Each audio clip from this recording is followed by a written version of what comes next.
Welcome to Blizzard Fire. We hope this video helps fire up your solution. Begin by gathering the right tools and setting a controlled workspace. You will need a T20 Torx, a T30 Torx, an 8mm socket with a 1/4-inch drive, a thin trim pry, a panel clip removal tool, and a small flat screwdriver.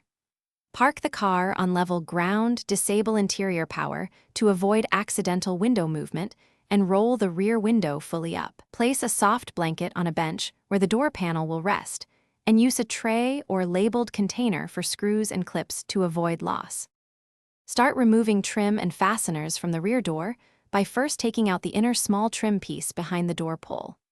Use the thin trim pry to carefully pop it out starting at the front lower corner.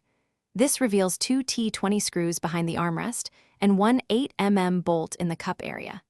Next, pry the window switch assembly upward to release its clip and unplug the wiring harness by depressing the plastic tab. Keep all screws with their matching trim pieces so reassembly aligns precisely. Once fasteners and switches are removed, free the door panel by pulling outward along the bottom edge to pop out the retaining clips.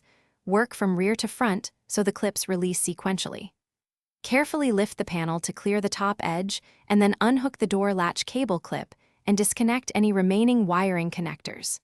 To reinstall, align the top lip onto the window ledge, seat the lower clips by pressing evenly. Reinstall the T20 and 8mm fasteners snugly, not over tight.